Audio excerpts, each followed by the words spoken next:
castelo de Belsazar, com os grandes do seu reino, todos eles a folgar, com espanto pararam quando o rei estremeceu, na parede a mão divina escrevendo apareceu.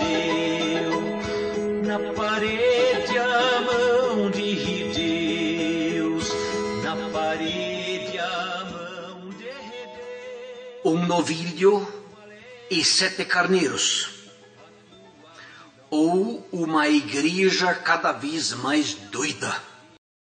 Lá no céu escreve a mão de Deus.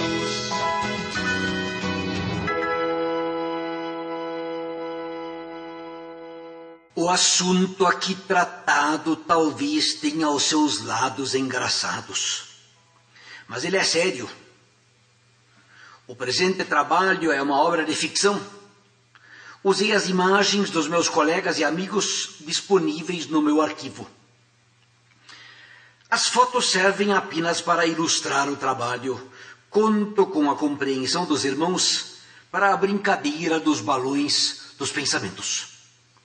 Vocês estão ajudando na tentativa de apresentar os sonhos e desejos do ser humano que competem com o Evangelho de Jesus Cristo.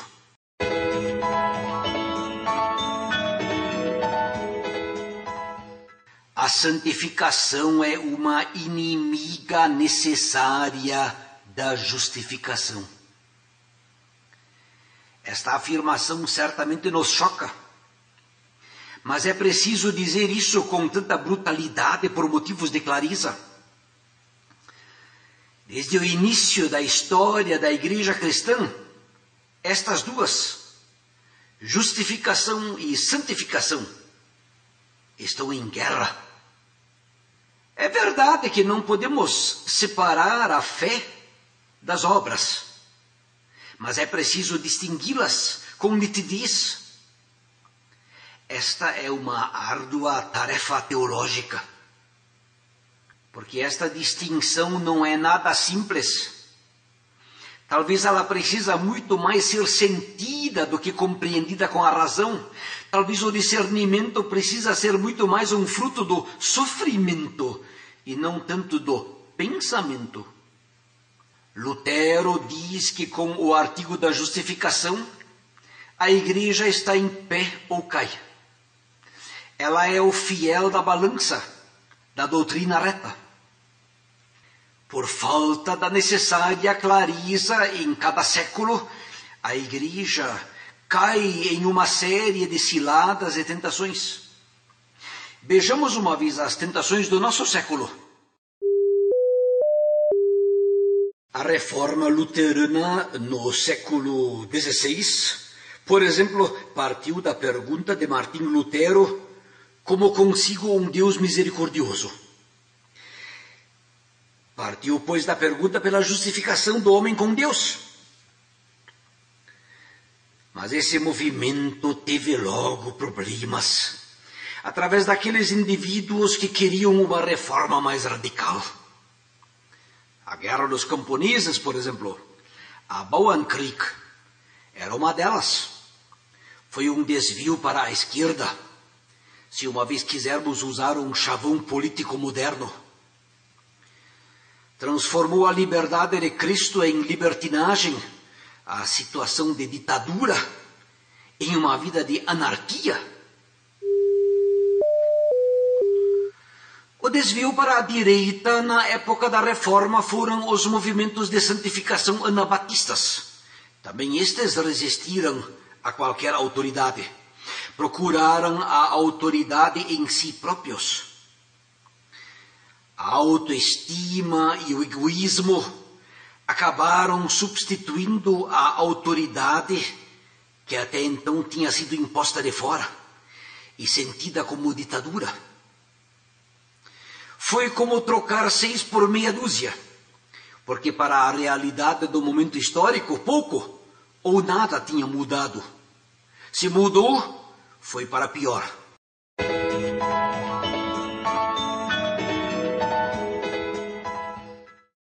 O início do século XX viu surgir o movimento de santificação, especialmente a partir da Escócia e da Inglaterra, e ele se espalhou pela Europa continental e pelos Estados Unidos da América. Muitas das suas ideias sensuais foram tiradas de uma leitura superficial de 1 Coríntios. Nesta carta, o apóstolo Paulo critica, censura, vocifera contra o comportamento carnal daquela igreja.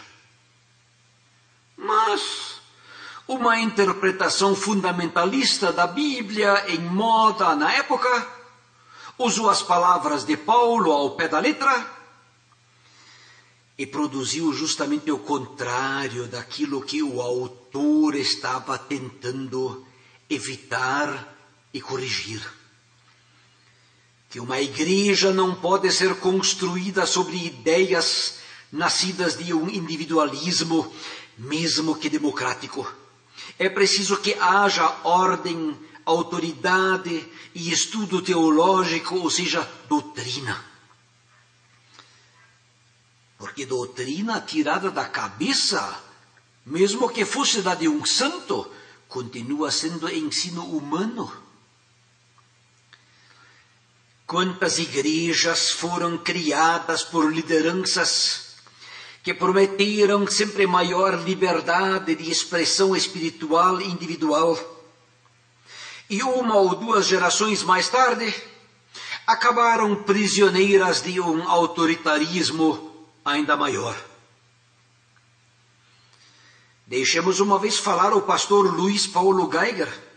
Ele é um pastor luterano, saído do movimento carismático. Ele se refere a uma situação como a que acabo de descrever, mas acontecida em nossos dias. Ele diz: vejo muitos erros sendo cometidos no atropelo do entusiasmo, com a justificativa de que é para a glória do Senhor. Vejo luteranos que criticam a sua igreja, que não amam a sua igreja, que trabalham contra a sua igreja e frequentam outras igrejas, com a justificativa de que precisam se abastecer. Vejo pessoas que não admitem que seus erros sejam confrontados, que não aceitam serem ensinadas, porque dizem ter uma ligação direta com Deus e não necessitam ler a Bíblia. Vejo pessoas abrindo igrejas e contratando obreiros que preguem aquilo que elas querem ouvir. Igrejas que são a sua imagem e semelhança e não expressão do seu amor ao próximo e a Jesus. Igrejas que querem ser perfeitas, onde não se precise conviver com quem é diferente, onde todos são iguais.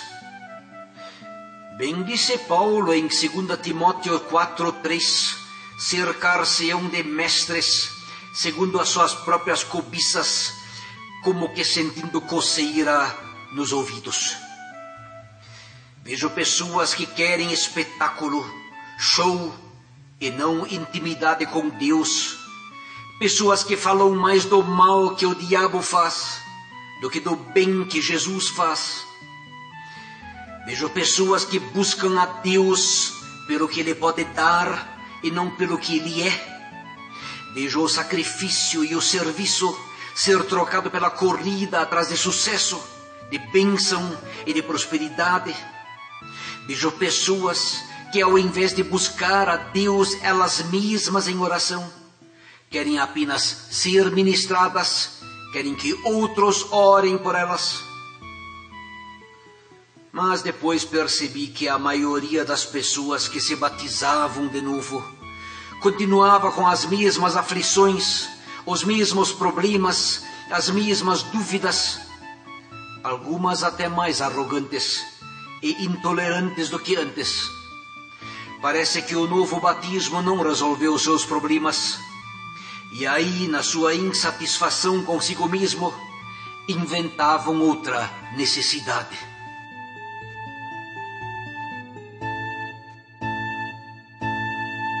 Até aqui o desabafo do pastor Luiz Paulo Geiger.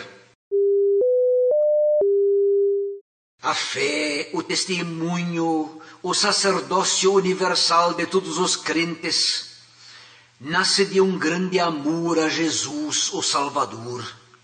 Enchem-se de alegria. Se, no entanto, não estiverem acompanhados da razão, da reflexão, da pesquisa histórica, do estudo, acabam em um monte de cinzas.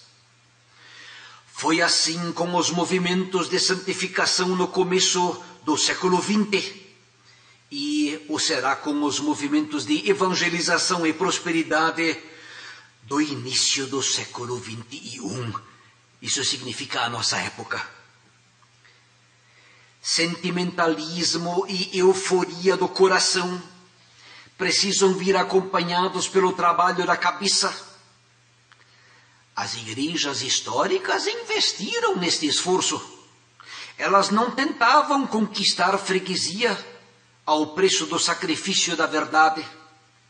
Ser membro em uma igreja histórica significa ser participante e corresponsável pelo patrimônio da paróquia. Significa ter responsabilidade até sobre a doutrina e a disciplina do pastor. Nos novos movimentos pentecostais, isso infelizmente não é mais assim. Os pastores e bispos mais ignorantes são os que fazem as mais ousadas asseverações.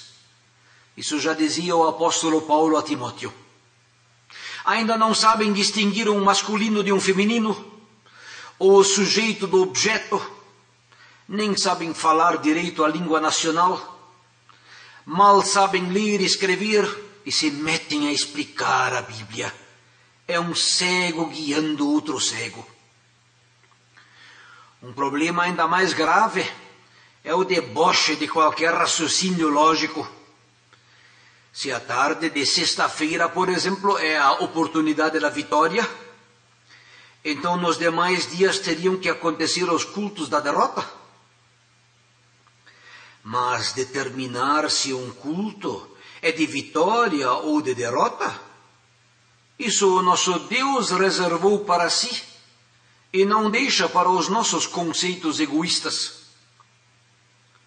São argumentos furados, superficiais, imediatistas. São raciocínios falazes para enganar, se possível, os próprios eleitos.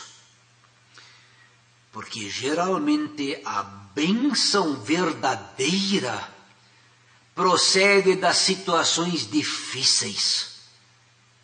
É pelo menos isso que ensina já o mais elementar estudo da Bíblia e da história da Igreja.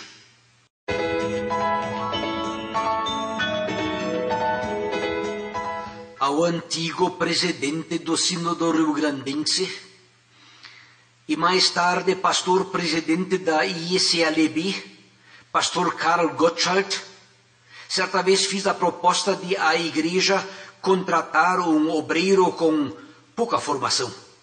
Mas, assim argumentei, imbuído de um forte sentimento de vocação. Ele me disse literalmente: prefiro 10 paróquias vagas. Um teólogo com formação acadêmica alemã aprimorada, eu posso mandar para qualquer lugar distante, nas novas áreas de colonização. Mas um obreiro com forte convicção missionária só aceita campos de trabalho com todas as comodidades e, em vez de ser uma ajuda, acaba só causando estrago.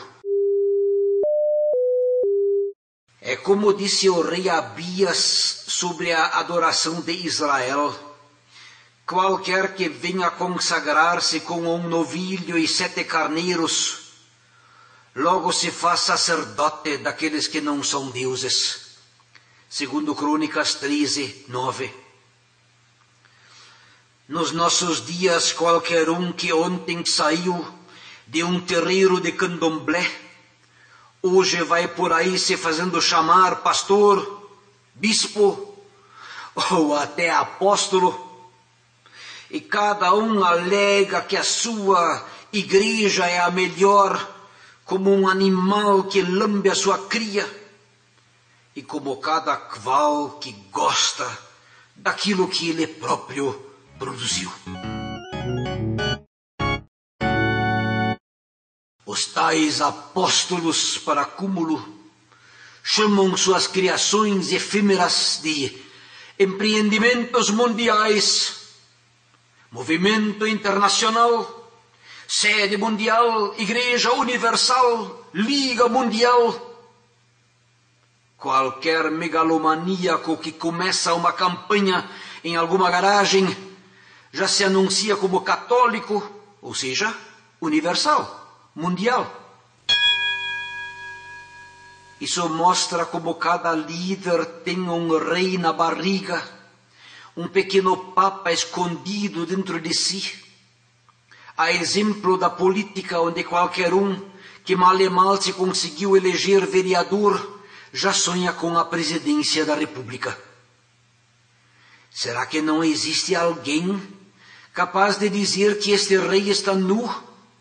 Dentro de poucos anos, ninguém mais se lembrará das deslumbradas pretensões deles.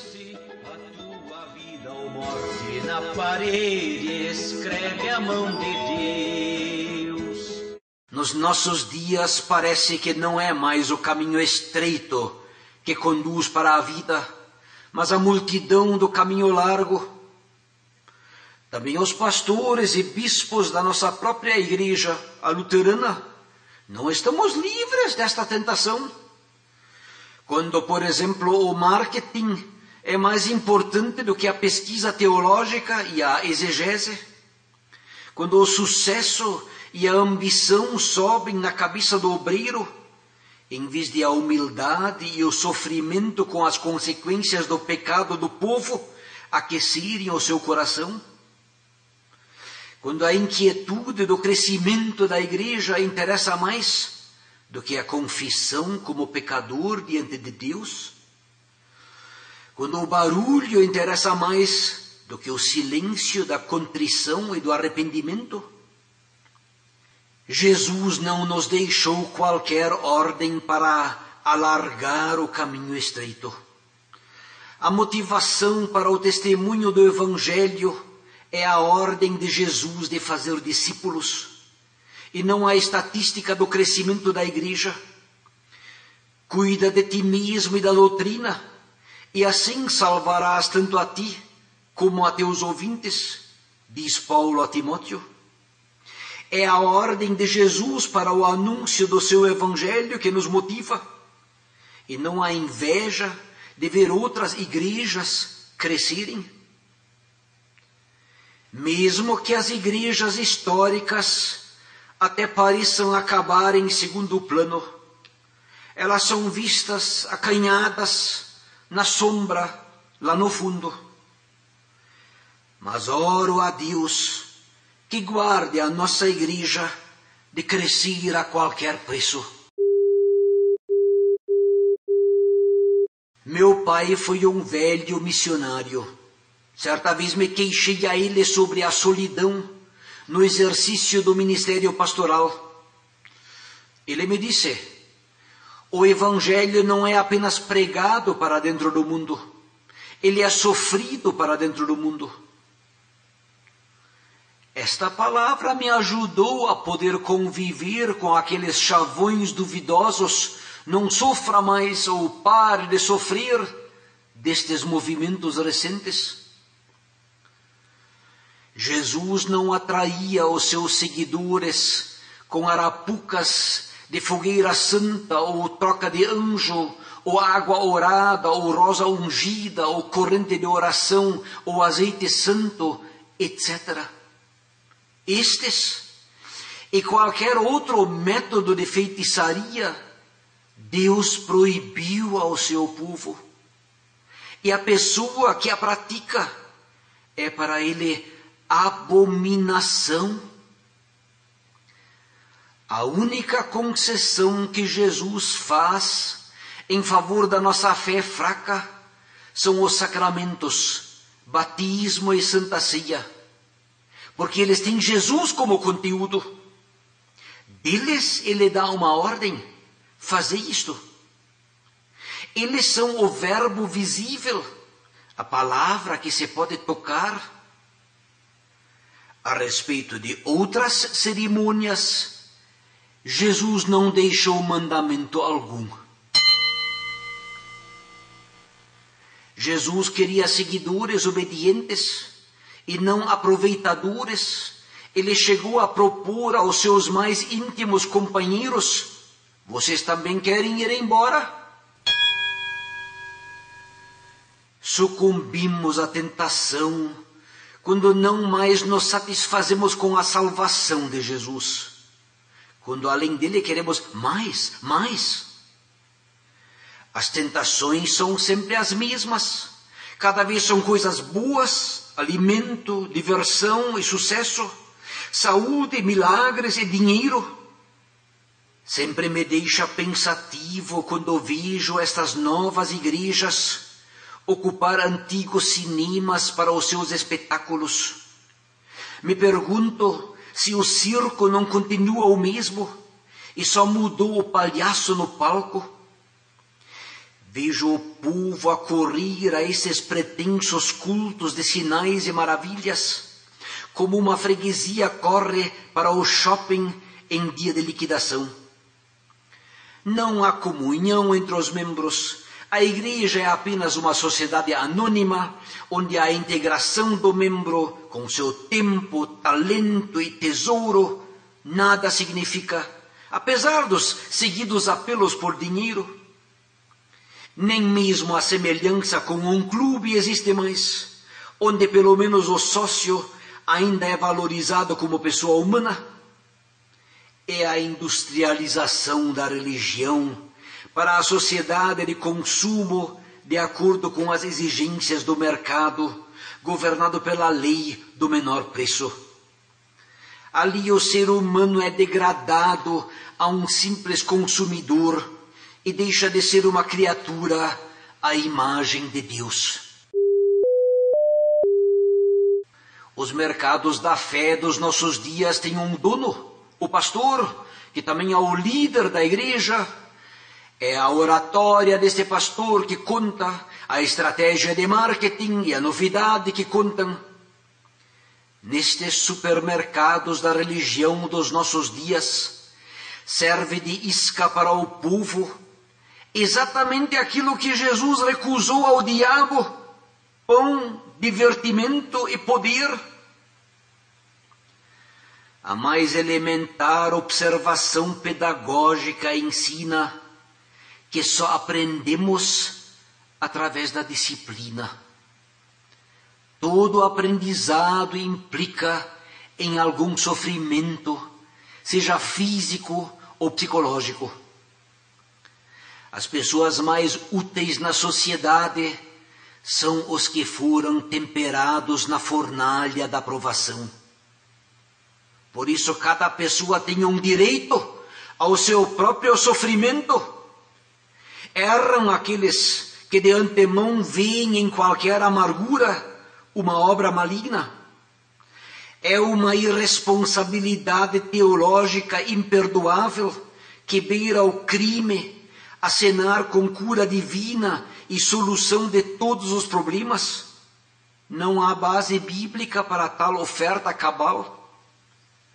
Porque aos filhos o nosso Deus disciplina, aos bastardos não. É isso que nos propõe a carta aos Hebreus. O só existir a preocupação por aquilo que agrada ao povo já é completa derrota, diria o apóstolo Paulo.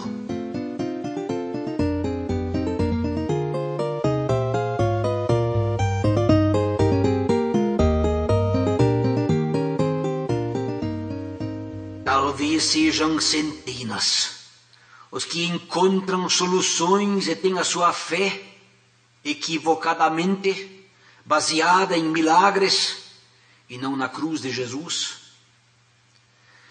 Mas se contará aos milhares aqueles que, não tendo encontrado as soluções mágicas prometidas, acabam decepcionados e sem fé alguma em um Deus que tenha cuidado deles.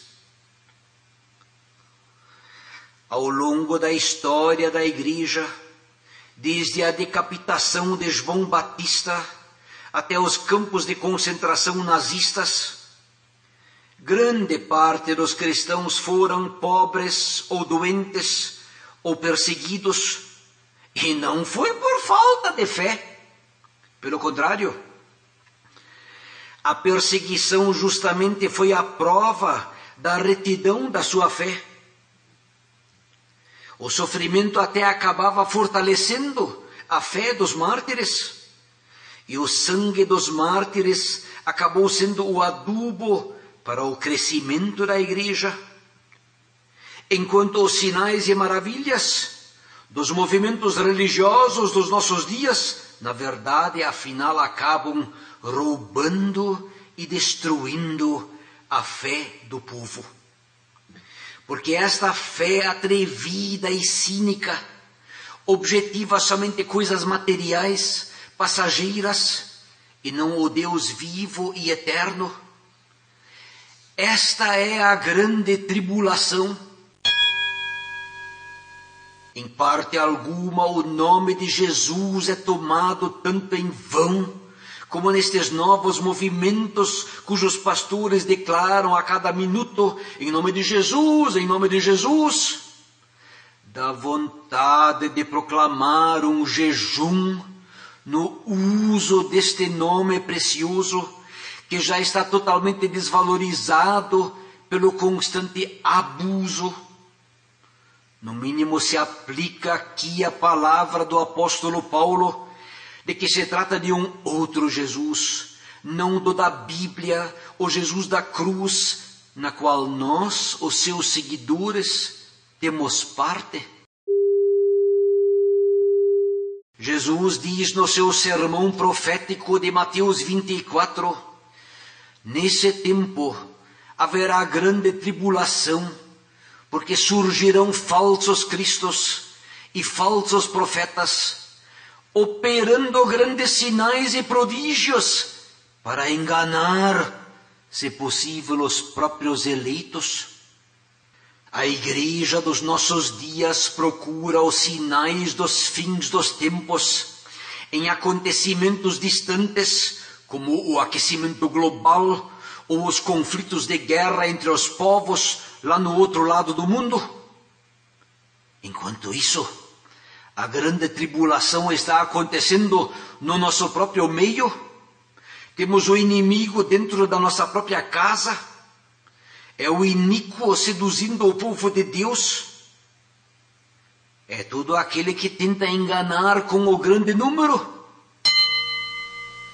Esse inimigo nos fica engambelando com uma falsa segurança de arrebatamento e outros esquemas de vãs sutilezas. Ele nos desvia do Senhor que esperamos, nos tenta seduzir para uma salvação por obras, em vez da fé em Jesus. No nosso país estamos começando a viver em uma sociedade de consumo. O homem natural quer consumir, é pelo direito do consumidor que ele acaba se orientando. É a lógica do papel higiênico. Usamos e jogamos fora. Usamos, por exemplo, as fraldas descartáveis. O copo de plástico usamos e jogamos na lixeira. Esta lógica chega até o casamento, onde o marido usa a mulher e a mulher se aproveita do marido. São mesmo descartáveis pelo divórcio. E os novos movimentos religiosos atendem gostosamente essa pretensão. O que vale são os pastores cheios de juventude e saúde. Os velhos são descartados.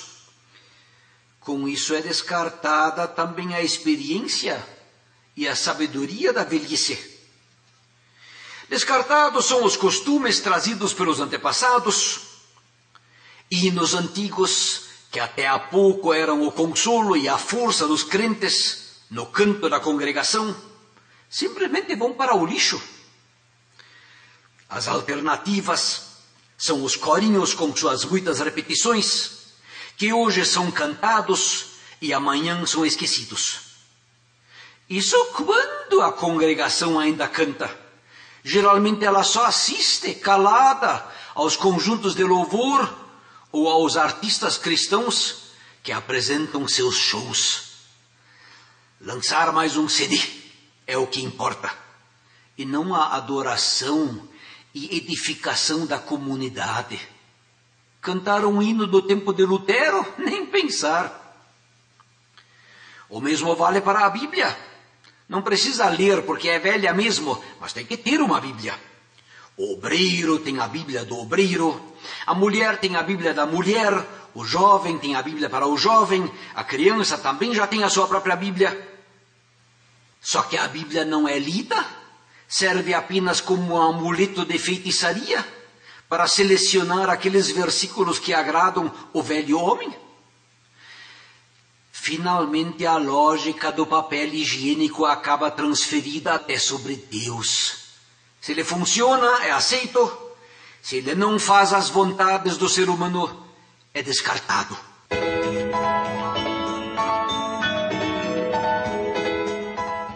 Em Tiago 4, o apóstolo nos adverte de orações egoístas e interesseiras, que querem a própria vontade e não a de Deus, que querem os próprios prazeres em vez de agradar a Deus. Não quero aqui ofender ninguém, mas os nossos exercícios religiosos, até os melhores, precisam ser perguntados se através deles buscamos o que nós queremos ou o que o nosso Deus e Senhor quer com nossa vida. Nós é que nos devemos curvar em obediente submissão a Deus e não querer que Deus se dobre aos nossos caprichos. As igrejas alternativas da nossa época alegam responder a todas as perguntas do ser humano por dinheiro, saúde, por sucesso, mas não respondem à pergunta pela morte, pelo pecado, pelo domínio próprio e pelo juízo de Deus. E enquanto falta conteúdo à sua pregação, apelam para uma embalagem bonita, para o barulho, para a diversão.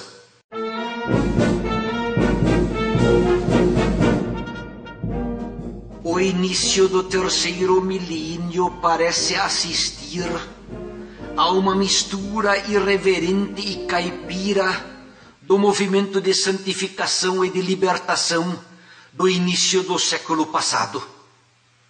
A ambição e o egoísmo religioso são levados às últimas consequências. Diante de tanta confusão, nem sabemos mais o que de fato é o centro do Evangelho. É a pessoa de Jesus, o Messias, o Salvador, e ninguém pode lançar outro fundamento, além do que foi posto, o qual é Jesus Cristo.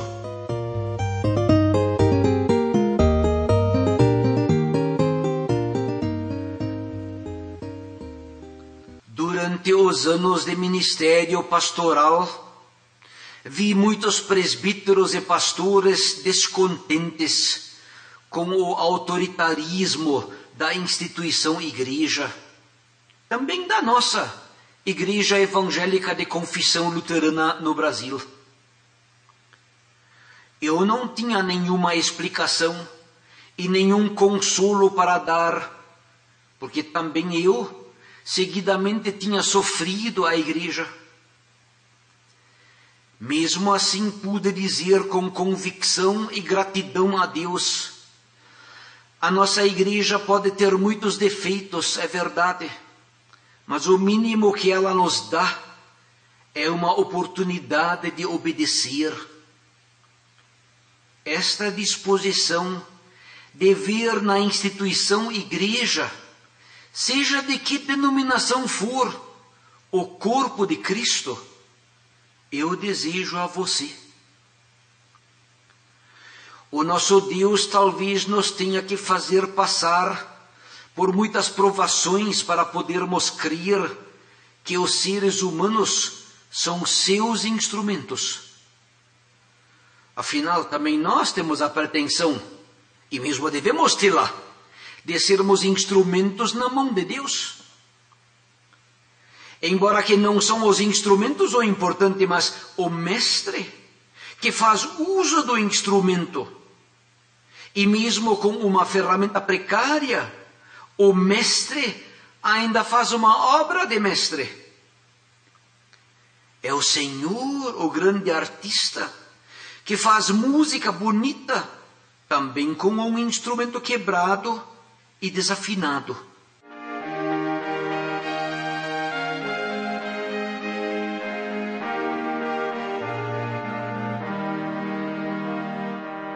O melhor que damos de nós não dá méritos diante de Deus.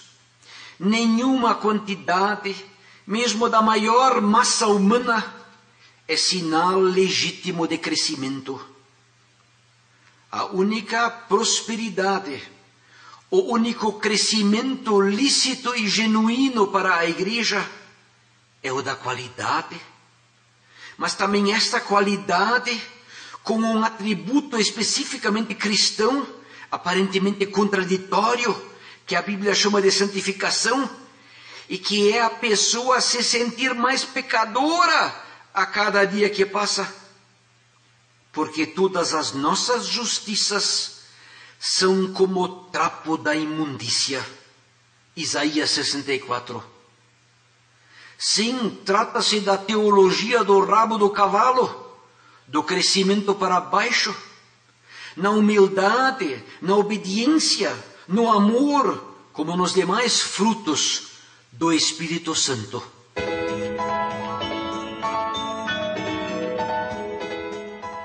Para um tiro passar longe do seu alvo, basta um pequeno desvio na pontaria.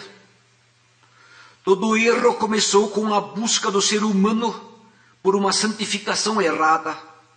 Ele tentava e tenta alcançar a Deus, mas é Deus que precisa alcançar o ser humano. Ele é que se humilha e deve ser aceito com humildade da nossa parte.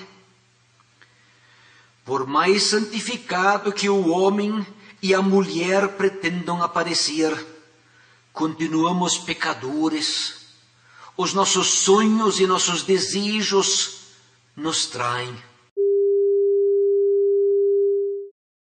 Durante o correr da história da igreja, foram raríssimos os homens que procuraram enfaticamente a justificação e não se lançaram na construção de uma santificação que acabava em hipocrisia. Talvez pessoas como o apóstolo Paulo na igreja primitiva, ou Santo Agostinho na igreja antiga, ou Martim Lutero na Idade Média, fossem daqueles poucos que souberam ver o que importa, uma única coisa, ou melhor, uma única pessoa. Eles conheciam a si próprios, os seus planos e ambições egoístas. Eles se sabiam pecadores, mesmo depois da sua conversão a Jesus. É este o sinal e a maravilha, o milagre de que precisamos. O que é impossível para o homem, isto é possível para Deus, que ama o pecador. Este é o milagre. Não, este é o único milagre que produz alegria no céu, onde os anjos se alegram por um pecador que se arrepende. Será que ninguém mais quer assumir a vergonha da cruz? Glória, glória Glória ao Pai bendito, glória, glória a Jesus, glória dai ao Santo Espírito, ao Deus Trino nossa luz. Eu te louvo, ó Jesus meu Salvador. Dai-lhe glórias, ó remidos, pois seu sangue limpa o pecador.